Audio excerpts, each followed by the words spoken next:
All right, ladies and gentlemen, welcome back to a very special episode of the BCP. This is a big one, guys. I am stoked. Right now, excited to welcome back a big friend of the show, one of our first guests, actually, and one of our all-time favorites, a former standalone wrestling lightweight champion, current CZW Wire champion, and I believe still What champion, by now a surefire first ballot Bob Culture Hall of Famer himself, our good friend, Mr. KC Navarro. What's up, Casey? How are you, bro? Going on, my man? How's everything? Doing well, man. All things considered, keeping my head up, trying to stay safe, trying to stay positive, trying to stay healthy. How about you, bro? Same thing, man. I'm just staying busy with my IG lives and stuff like that. Working out. Just doing my thing. Trying to stay as busy as I can. I understand, man. Hey, he's working hard. Now, Casey, it means a lot to me. You're a good dude. You've been blessing everybody lately. We'll talk about that in a little bit. But you checked in with me, and that meant the world to me, man. Just out of the blue, just like, hey, man, hope you and your family are doing well. And I'm just like, this guy, that meant the world to me. I've met you a few times. We've had some great interviews, and just the fact that you went the extra mile. You're a great talent in the ring. You're very professional, but I think that speaks volumes about your character. So that meant the world to me, man. I really do appreciate that. I see a lot of the fans appreciate that every day. And more importantly, Casey has blessed us with a bonus guest today. Yeah. Now, coming off of her incredible debut on Impact this past week, former multiple-time Chaotic Wrestling Women's Champ, and let's be real, a future Knockouts Champ. I'm calling it right now. The Culture Queen herself here on the BCP. Please welcome to the show, Miss Tasha Steelz. Tasha, welcome. How are you? Future Knockouts Champion. I like the sound of that. Yeah, I thought you would. It just fills my heart because to know that I will be a future Knockouts Champion. So whether it be Jordan Grace, Taya Valkyrie, Kara Hogan, Rosemary, Sue Young, Kylie Ray, it doesn't matter. They're all going to step into the hard knocks of Steelz. Absolutely, and you heard it here first. But guys, thank you so much for a few minutes. Obviously, the world is not quite like we usually know it. How's everyone making out? How are you guys doing? How's your family? How's everything going over there? Well, we could start, bro. Ladies first. What a gentleman! What a gentleman! Okay, all right. What a guy. I'm just staying here, just trying to keep a positive head. Debuting on Impact it means the world to me, and I'm glad everyone else the world got to see who Tasha Steelz is. Just a small preview of that little flavor. Yeah. Small preview of the flavor. More to come, and I'm just coming off that high, and right now I'm staying just healthy. I'm working out daily. I'm eating clean. Just watching a lot more to perfect my craft. Anything to do to get myself better. Every time somebody sees me, that's what I'm doing right now. That's good to hear. How about you, Casey? How you doing over there? Me, man, I'm just trying to stay as positive as I can. I had a lot of opportunities coming up that unfortunately aren't happening anymore. But, until then, I just been working on my body, working out constantly, spending time with my family. I feel like I haven't had that in a while because I've been just on the constant grind every single weekend, and during the week I'd be working. So, just spending time with my family's been really good, too. And I've just been trying to stay as healthy as I can, my man. That's good to hear, guys, and I'm glad you're doing well. Like I always say, I think once things are back to normal, once things are eradicated or this thing is cured, I think that first time back in the ring, with the live crowd is just going to be that much more special. I think the business is going to be hopping. It was really hot before all this, and I just think it's going to be even better, so we got to stay positive. So Tasha, obviously, you're kind of now accustomed to performing without the crowd. What's that kind of like for you going out there, obviously on your big debut? It's different. It's something that I have never done before, but it gives the performer a chance to really put themselves out there without people being in the arena. Because usually when you have the crowd, you can just distract everything by their noise, by their chants and everything like that. But it's now your one-on-one time, you, the camera, and nobody else. So it's that your time to perform and turn it up, and now you have to turn it up for everybody that's watching at home right now.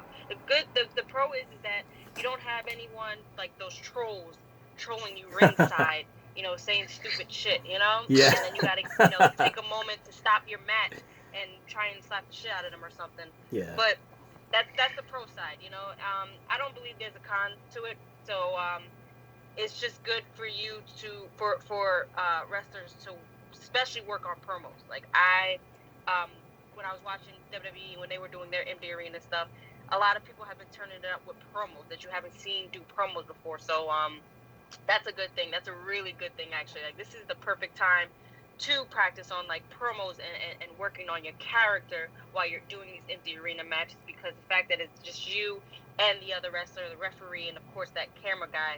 So it's just your time to really turn it up for people that are watching at home. So that's been a plus. It's different. You know, when I was working in NWA, I came out to no music. They don't use music in NWA. Yeah. That was different for me. So you had to use your own energy to hype the crowd up to get them behind you. So working those two things that's happened to me for the first time, now I'm just used to it by now. So I can you just throw me in anything and I can just accustom to it quick. Yeah, totally. And you killed it. What a great debut match. And I have to ask you this. You mentioned promos a little bit. Tasha, your promos are fantastic. What advice would you have for a lot of these up-and-coming talents right now as far as promos? Yeah, I want to know. You know, Stop. Hey, listen, you know, I tell KC the same thing too, you know. You have to just talk from your heart. You know, don't think too much about what you need to say. Because a lot of people, when they hear promos, they say, oh, I got to do well, let me tell you something, brother, and all that type of shit. But you have to really think of how you're going to say it. You know, this is the point of people building their characters or their personas.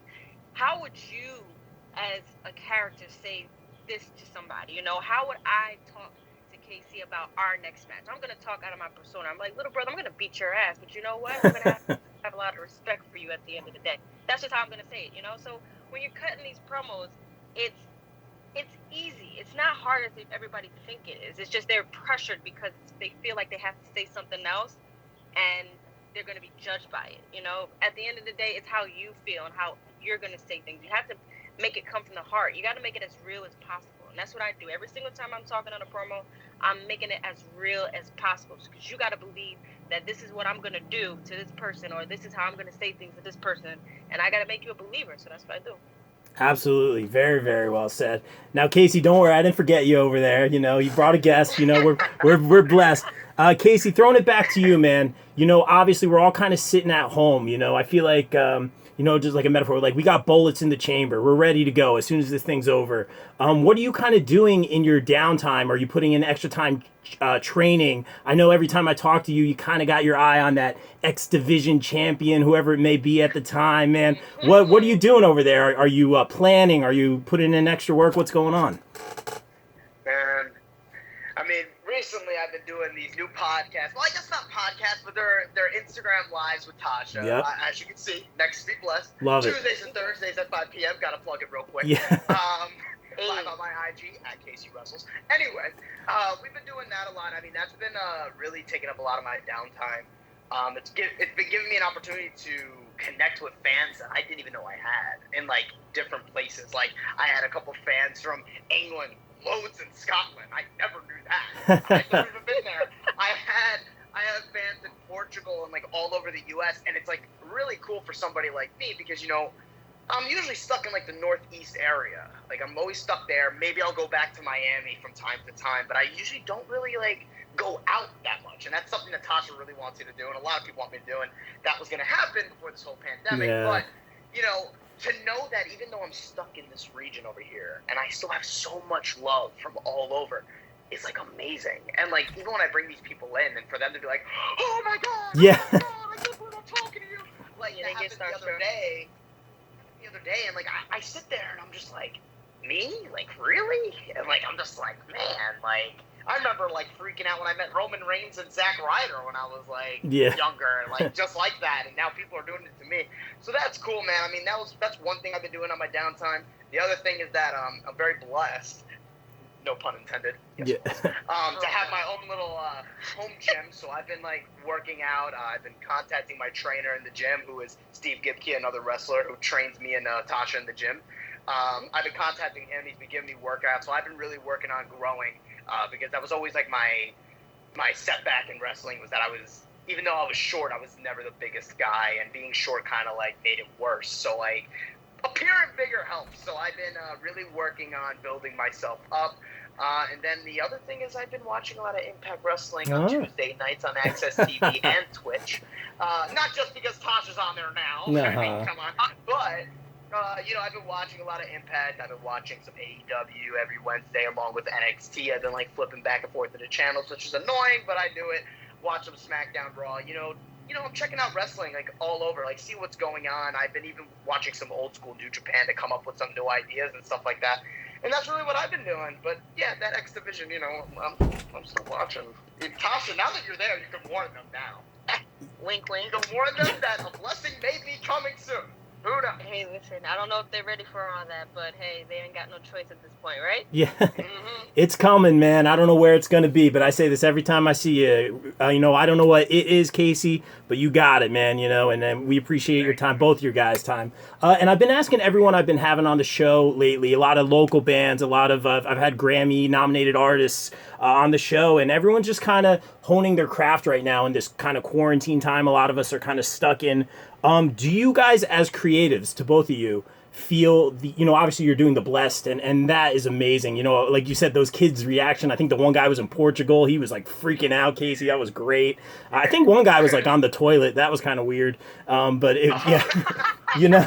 but again, you're connecting with the fans. It's very special. Do you guys feel like an obligation to do that? What made you guys go hey, I feel like we all just kind of want to help in some way. We want to give something. Did you guys kind of feel that?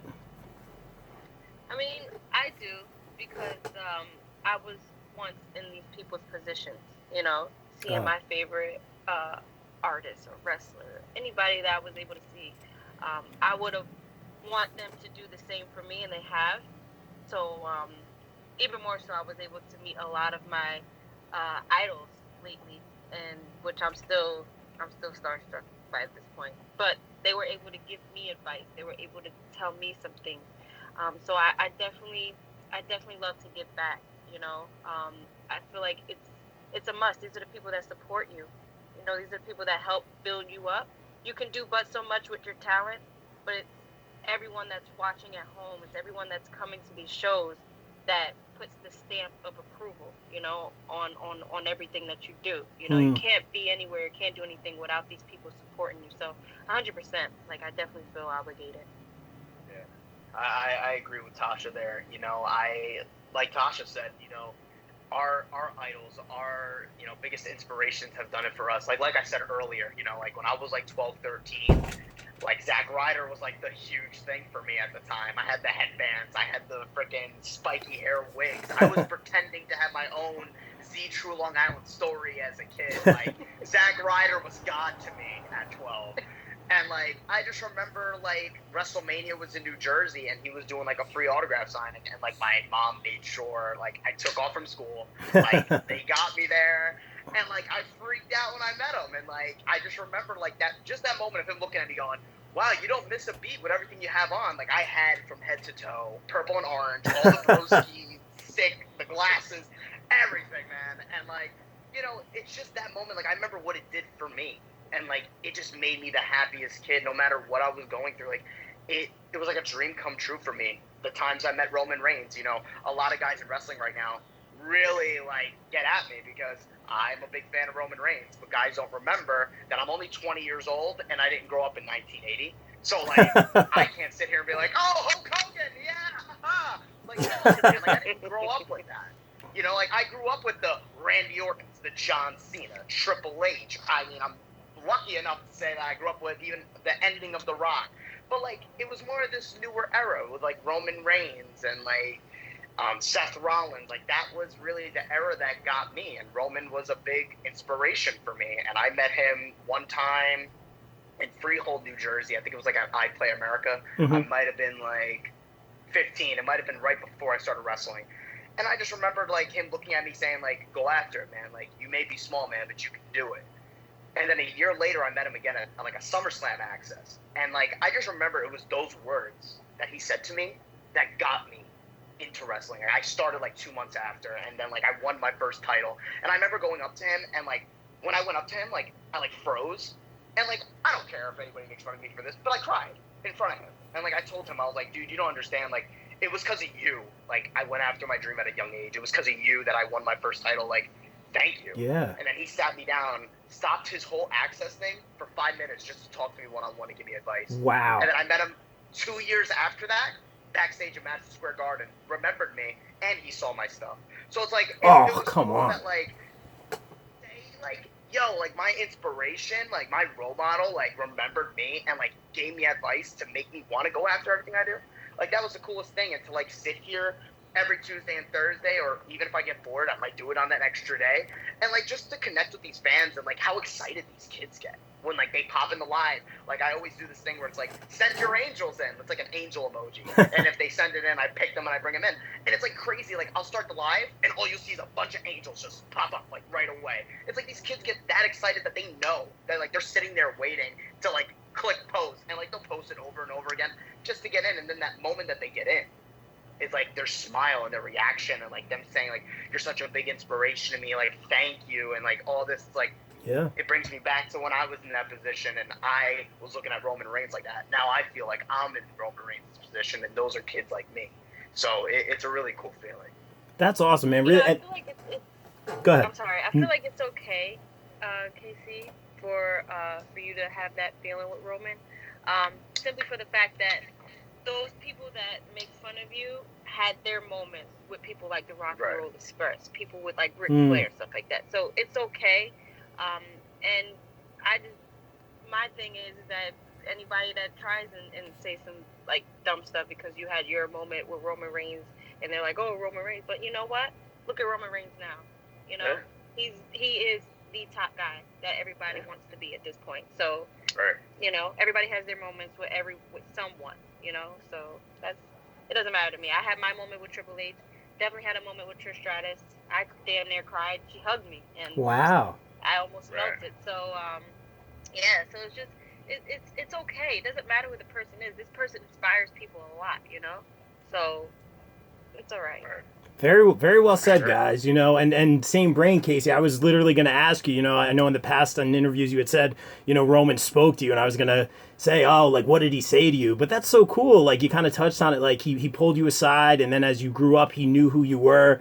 Maybe a little bit of a passing of the torch there. Who knows? You know, but you never know, man. Good stuff. You know, and Tasha, you said you had your moment with Triple H and Trish. That's really good. Were those some of your favorites growing up, Tasha? Like, how did you get into the business?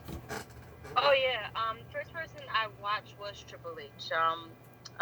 My cousin, he was a big fan of him as well. So it was just like watching him, and he's just such an old school type of wrestler because his favorite wrestler was like Harley Race and Ric Flair. So they were nothing but old school guys, you know? Yeah. And that was one of the things that wanted to make me different because I like to fight. You know, I can do, like, the tricks and flips and stuff a little bit, you know, but everybody's doing it. So it's like, what makes me different from everybody else?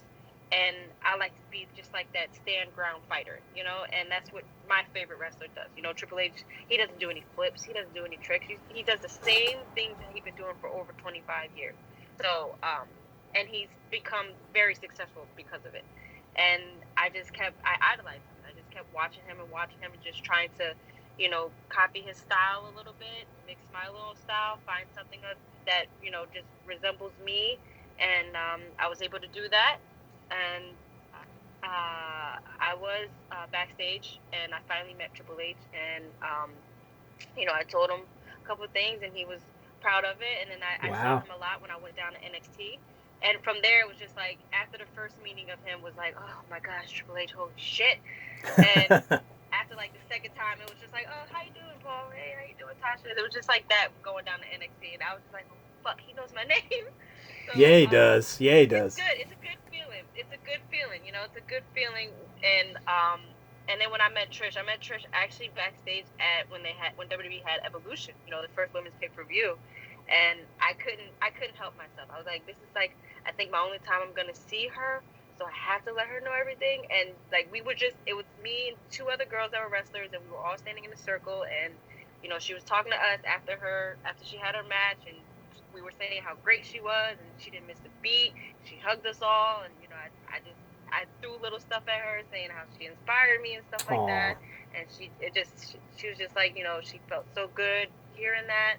And I saw her again at WrestleMania, backstage at WrestleMania, and I just, we hugged again, and just I reminded her who I was, and she was just, proud of me and everything I'm doing and stuff like that. So it's good to hear your idols. Just when you finally be able to talk to them, it's good that they recognize that what you're doing and they give you that positive feedback, because they didn't have to, but they do, so it just feels good. She knows who you are now, I'll tell you that much. Yeah. She tweeted at me before too. And Yes. I've had my moments. Well, speaking of which, speaking of tweeting and all that stuff, Tasha, Gail Kim, a lot of support from her, very high on you leading up to your debut. What does that mean to you? One of the legends. Let me tell you something, okay? Let me tell you, because when I first met Gail Kim, I don't know if you saw like the video that when Kylie met Gail Kim on Impact, No. she screamed like, guys, it's Gail Kim. That's just how I felt deep down inside when I first met Gail Kim. I couldn't say it because I had this, had to stay this tough girl that I am. But deep down inside, I was screaming like, "Oh my fucking God, it's Gail Kim!" So, so good. Like, I watched her as well, and just seeing like somebody you see on TV on a regular basis standing right in front of you and admires your work. Like, she told me she admired my work. Like, what can you say to that? Like, how can you? I was speechless. I was 100% speechless. And then when the more she saw me at Impact, the more she just became interested in me and wanted me to be there. She didn't have to do that. Like, she literally wanted me to be there and told me she wanted me to be there. And then she was just following me on Twitter. She was following me on Instagram. And like the minute I got the notification that Gail Kim followed me, I think it was Karen Q that I messaged. I was like, Karen, Gail Kim fucking follows me. she was just as happy because Gail Kim inspired her as well, especially having they're Asian, so she definitely Gail Kim inspired her as well. But it was just because the fact that seeing Gail Kim all the time, and she was rooting for me, like literally cheering for me to be a part of Impact, and for her to just say those kind words that she took out of her time to say to me and welcome me into Impact, man, I just like I said, I was just speechless. What can you say? It's Gail Kim. What can you say to that? Yeah. All you could do is just smile heavy, and that's all I did. And I think I'd shed a tear. I don't care. I'm a thug. I cry. It's all right. Get emotional. So I do that. But it was just it's amazing. It's a great feeling. It just I don't miss this stuff for a beat. No, that's so good to hear. And we've already talked about shedding some tears here already. We're getting very real. They say there's no crying in wrestling, but come on. I mean, you guys saw Becky with that announcement. She's gonna be a mom. I mean, come on, I teared up, man. Like, that's magical. Oh, yeah. That's cool. Oh, yeah. Magical. Casey, throwing it back over to the Sky Reaper here. I don't know if there were tears here, but winning that CZW. In fact, I think you might have a little something over there. Winning that CZW Wire Championship. Oh yeah, that one right there. Yeah. Here it is. There it is. This one. Yeah, that's the one. Yeah. We'll leave it right here. So, that title, man, has a legacy. Names Joey Janela, Drew Gulak, MJF, so many more. What was that moment like for you winning that title? What does it mean to you? And it was a long time in the making for sure. It really all started the day I met Leo Rush for the first time, and that was back in January of 2016, and he had the Wire Championship. Yeah. And when I saw him with that belt and I realized everything that he did, I'm like, man, if I won that title one day, maybe I could be in his position. I'm his size. Why not? And it was about a few months later, I wound up wrestling him. It wasn't for the belt. He didn't have the belt at the time, but I actually gained a really good connection with him. And then I was in CZW, like I just started there at the time. And then a year later, he got signed to NXT, and he had his last CZW match, and I was there. And I just remember him pulling me to the side in front of everyone, in front of DJ Hyde, who runs CZW, and saying that he wants me to have his spot when he leaves. And starting that January, I made my debut, and it was a rough debut. Like, I did not win one match all 2018. It was like lose, and it got to the point where I was like, Leo's gonna be pissed. Like, is this what he has to go through? Like, this sucks. And I remember like calling Leo, going like, dude, like, what the hell's going on? Like, this is terrible. Like, this is what you have to do. And he was like, dude, like, trust me, like, it's coming. And I was like, all right. And then I just remember actually at Standalone when we had the Boardwalk beatdown. Yeah. I was told that I was fighting for the CCW Wire title at the ECW arena that December. And I was like, wow, like, what a moment. Like, and I wound up getting my first win. I walked into the ECW arena, 1,500 people. It was sold out. It was the craziest experience of my life. I've never wrestled in the arena. It looked like I was wrestling for television. You know, you got the big-ass entrance and everything, and there's, like, people everywhere, the professional lighting, the camera. It was, like, huge. I was like, oh, my God, I made it. And then I wound up breaking my nose, and I lost. And I just remember taking that and that whole frustration from that year and just saying, like, I'm going to come back in 2019 and I'm going to change everything. I wound up getting called out by Shane Strickland, another guy who I looked up to that had this title as well. And he wound up beating me, and then I wound up blowing my knee out, and I was gone for a year. Oh, not a year, like 6 months. Yeah. And then I came out with the whole Bless thing. And I remember when I came back to CZW, which I wasn't even supposed to come back. Like, it wasn't, like, going to happen. Like, I didn't want to. And then I just remember Capital Wrestling announced that August 10th, or something like that, I was returning, and it was going to be in Tennessee. And CZW happened to have a show the night before. Without telling me, they put me on the show. And I was just like, I remember hitting up DJ, like, dude, what the hell? Like, I never said I was doing this. He goes, well, are you healed? Are you all good? And I go, yeah. And he goes, okay, well, we already announced it. So I show up to CCW. I wrestle a kid from Germany because it was like CCW versus WXW. And I get nervous. Like, it's my first match back. I don't know this kid, you know? But the kid really protected me. And then from there, they turned me heel. And they wanted to do my Bless thing. And it wound up blowing up a lot faster than we all thought. And then I wound up facing AR Fox this past, I think it was January, February. Yeah. And I wound up beating him.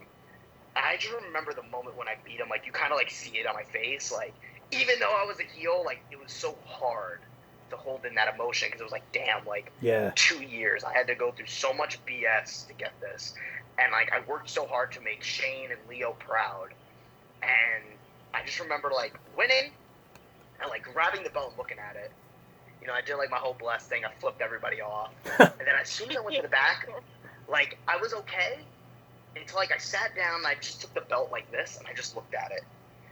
And then as I was looking at it, it was just, like, right there, it was like I was flashing back to all the BS I had to go through. It's not just in CCW, but in wrestling as a whole. Because, like, you know, I think I've said it on here before, but, like, when I was 15, I was in wrestling school for 4 months. The owner kicked me out because he said I wasn't humble. And I was untrainable, and I wasn't going to get anywhere. Kicked me out in a bad neighborhood, and I had nowhere to go. I had no companies to go to until one picked me up. And from there, I worked hard on my own. I never trained anywhere else. So, like, basically, I'm a kid that only had 4 months of training. That's all I've had. I've never had, like, oh, I've been training for 4 years, and then I made my debut. I've been training for a year, and I made my debut. No, I had 4 months of training, got kicked out of wrestling school, and I had to go and do everything on my own. So, like, I don't really like to say that I'm like some people, for an example, I'm a CZW guy. I trained at CZW. I'm an ROH guy, or I'm a David Adams guy, right? Or not David Adams. What's his name? Is it David Adams? Team Adams. Team Adams. David Adams. Come on, get it right. I'm thinking of the ring announcer. But, like, let's just say, like, I wasn't trying to disrespect. I'm thinking of David Adams. But, like, you know, I'm a Damian Adams guy, you know? Like, I never was able to say that. Like, I was always able to say, like, on my own. And I'm a KC Navarro guy. Like, I'm legitimately a KC guy. Like, I had to learn everything on my own, and I had to get there. And it was like, man, like, all the connections and friends I made, like Tasha. Like, Tasha I look at like a sister, you know? Like, I had to find all that on my own. And to, like, finally win this, like, I remember how proud I was of myself. Like, it was, like, the first moment of my life where I can actually sit back and be like, damn, I'm proud of myself. Like, I really am. And I just remember calling my sister, Diamante. I remember calling her, and I remember she was with Kiara, and they were, like, almost crying because they were so proud of me. I remember calling Leo Rush. I remember calling Tasha. Like, it was just, like, see how proud everybody was of me. Because I don't really get to hear that often. It was like, man, like, I did it. But it was, like, that moment where I also looked at it, and it was like, but I want more. I'm not done yet. Wow. And that's when I really started, like, aiming higher. So I was like, all right, I got the CCW belt now. But now I kind of want, like, the X Division title. Or maybe I want to go over to NXT and I want the NXT Cruiserweight title. Like, now I want the big boy stuff, you know? Like, because I feel like I ate so much, and I didn't want to curse, but I ate so much shit for the last 5 years from people. Yeah. That now it's like, now I'm ready for the steak now. I'm ready for the big boy meals now. And I don't care if it's rare or well done. I want that steak. I want that juicy steak. And I want it around my waist. So, like, yeah, man. So, like, just this, like, winning this motivated me to bring my career to a whole nother level now. Love it, man. I'm clapping over here. That's amazing story, Casey. And you talk about being humble, man. You know, with all due respect, you're a young, good-looking kid. You got all the talent in the world. We all know you're going places, man. You're already killing it. It's so early in your career, man. I honestly think to myself, how does this kid keep a good head on his shoulders? You probably grow up really fast in this business, man. I see the people you roll with, some big names in the business. We caught you at a Buffalo Wild Wings after one of the shows. I'm like, oh man, Casey's gonna think we're following him or something. But you know, like we were just looking for a place to eat, and you were nice to come over and say hello to us, which was very, very nice, man. Class act. But how are you able to stay so humble, man? Man, I think it was just the way I was raised and the people that I'm around. I'm very fortunate to say, like, as a kid, I was very, very spoiled. I got whatever I wanted. Like, if I wanted a replica belt or I wanted the new John Cena set with the wristbands, the hat, the shirt, like, I got it. You know, I'm very fortunate to say that I had a family that, you know, was able to give me stuff like that. But I was also taught to be appreciative of everything I got and not just be like, oh, I got it, and if I don't get the next John Cena color, I'm gonna be pissed off. Like, it wasn't that, like, you know. And like, I was also bullied as a child. Like, I never had friends. I grew up loving wrestling and like getting called every name in the book for loving it, being told I was too small, or I was gay, or I was this, or I was that. And like, even girls who might have thought I looked good didn't even want anything to do with me because I was just the most hated kid in school for no reason. And like, so like when I get a moment, like when Tasha came into my life, man, and like I tell Tasha this all the time, like I would have never expected Tasha to want to be friends with me. Aww. And like the amount of love she shows me and the support that she shows me, like it's like crazy. Like I can like there have been situations, man, where I'm going through some personal stuff in my life and I called Tasha at like 3 a.m. Aww. She picked up with no hesitation and was there for me. You know, like I would have never had that if it wasn't for professional wrestling. And like, you know, I have a really good family that cares about me. You know, there's a lot of people that are in this business right now that don't have a supporting family that want them to do this, you know? So like, I'm very fortunate for that. And I have great friends. My sister, I have great friends that like support me. And I'm very fortunate for like, even the people that are on television that will take the time to want to be friends with me, like a Tessa Blanchard. I might get on her ass and I might be a pain in the ass to her, but she like is always there for me. You know, like a Brian Cage or Melissa Santos that called me their son, or Leo